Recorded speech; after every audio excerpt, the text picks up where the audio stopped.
Baik, terima kasih untuk waktu dan kesempatan yang diberikan kepada saya.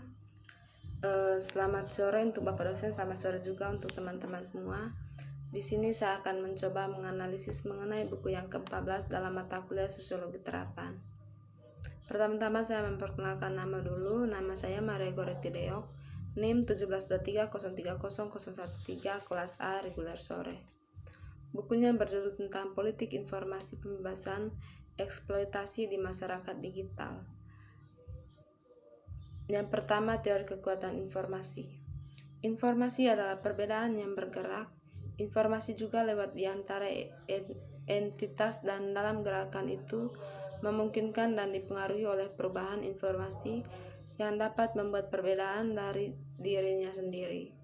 Kita dapat melihat itu jika file entitas yang sebagai informasi, maka alirannya konstan dan terus-menerus berkontribusi lebih jauh mengalir.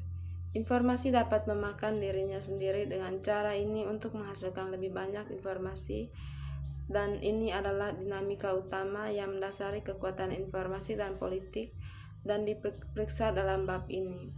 Dinamika ini akan disebut rekursi kemampuan informasi untuk memuat dirinya sendiri.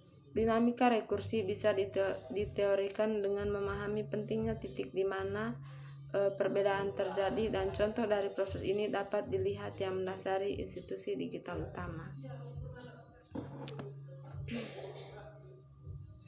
Misalnya, salah satu rahasia terbuka pertumbuhan industri digital, meski kini banyak diulang, memang posisi Google sebagai salah satu yang terbesar produsen komputer di dunia. Diklaim pada tahun 2006 sebagai yang keempat pembuat komputer terbesar. Pada tahun 2011, Google mengklaim sebagai yang terbesar dari semua. Google menyimpan ini komputer dan menggunakannya untuk menyalahkan dirinya sendiri. Fakta ini diulangi menunjukkan bahwa Google membutuhkan komputasi dan daya menyimpan yang besar untuk layanan pencarian dari semua aplikasi lain yang ditawarkan. Faktor yang mendasari kebutuhan akan sumber daya komputasi ini adalah bahwa Google pencarian bersifat rekursif, dan karenanya tidak hanya menerima masukan dari mereka yang mencari dan menggunakan layanannya, tetapi terus menggunakan kembali datanya sendiri untuk menyempurnakan pencarian masa depan dan identifikasi masa depan dari sifat penggunaannya. Misalnya, Google mengklaim hanya 15% dilihatnya, yang artinya 85% pencarian dapat dikaitkan dengan pencarian lain yang menyempurnakan pencarian hasil. 85% pencarian Google hanya menghasilkan informasi dengan diterapkan ke penelusuran sebelumnya, dan dengan cara itu membuat semacam perbedaan dengan pencarian sebelumnya. Itu berarti sebagian besar pencarian digunakan secara rekursif, dan semua perbedaan, betapapun kecilnya, dan dapat diambil dan diterapkan pada pencarian yang ada. Ini menggunakan perbedaan seperti setiap tanda baca query panjang, lamanya waktu di halaman Google, apakah hasilnya pertama adalah diklik, seberapa cepat penelusur kembali untuk mencoba lagi, karakter penelusuran, karakteristik, dan seterusnya. Jelas bahwa penyediaan informasi, sesuatu yang dipegang oleh pengguna, diambil alih secara mulus oleh institusi seperti Facebook dan Google dan menjadi bagian dari sistem mereka. Di sini ada shift kapan informasi yang mereka dapat dengan bebas dan diberikan hasilnya telah disesuaikan. Memberikan informasi dengan menghasilkan hubungan yang dapat menempatkan aktivitas awal seperti penelusuran dalam keadaan reaksi aktif, dan menggunakan layanan yang paling dicari informasi seperti itu sejak awal.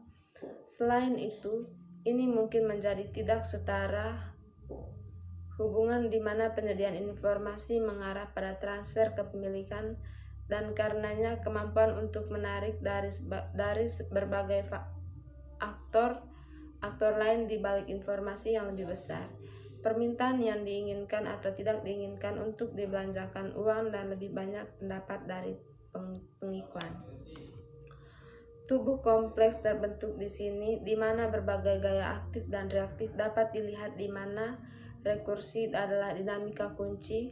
Misalnya, jika Google mengenal seseorang itu yang mencari Walt Disney World juga mencari Harry Potter World, dan jika mereka melihat cukup banyak korelasi ini, maka mereka dapat mulai memprediksi yang mungkin akan disukai oleh siapapun yang mencari.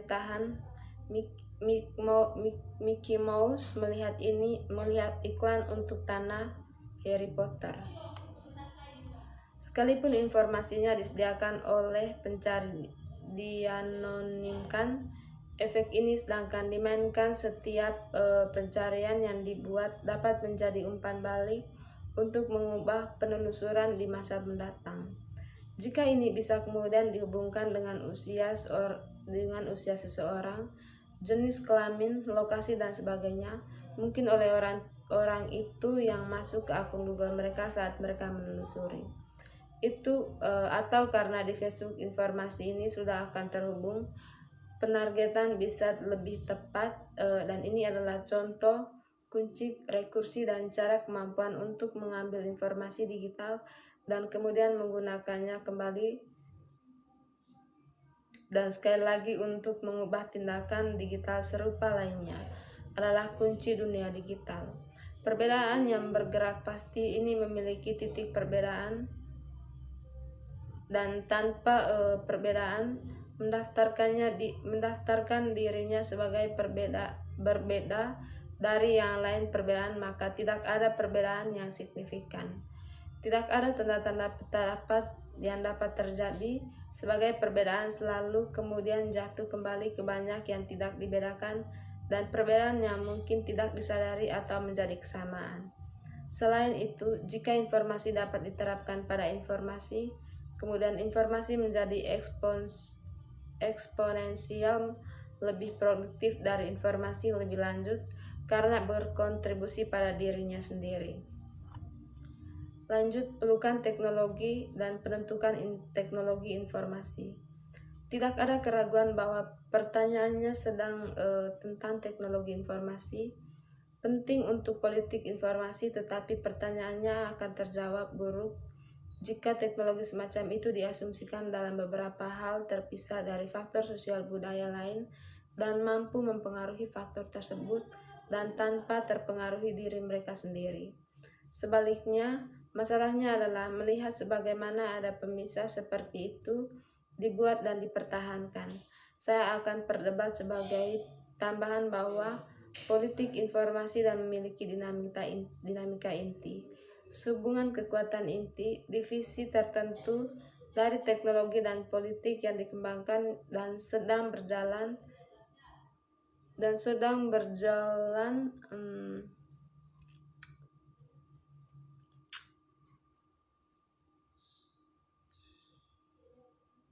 Jadi aturlah politik informasi, maka titik awalnya adalah tidak teknologi dan politik, tetapi informasi dan alirannya. Lanjut,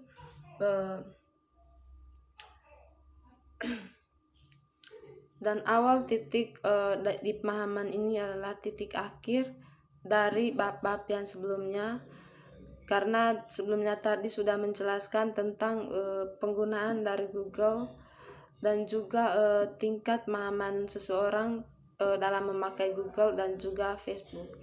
Di sini kelanjutannya bahwa di awalnya titik pemahaman ini adalah titik akhir dari bab-bab yang sudah dijelaskan, bahwa itu peran rekursi dalam menciptakan banjir informasi dan luar biasa sejumlah perbedaan yang menggerakkan jalannya, karena mereka di seluruh dunia membawa file informasi teknopolitik. Karena rekursi juga dapat membuat eksponensial peningkatan informasi di era digitalisasi dan internet melibatkan pembalikan kelangkaan informasi dan dinamika baru berdasarkan informasi kelebihan.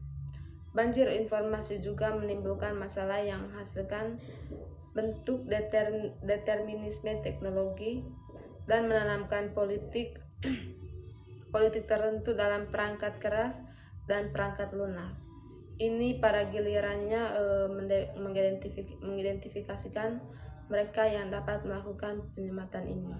Baik, itu saja video dalam menganalisis buku yang ke-14. Mohon maaf kalau ada salah baca dan juga tingkah laku. Sekian dan terima kasih.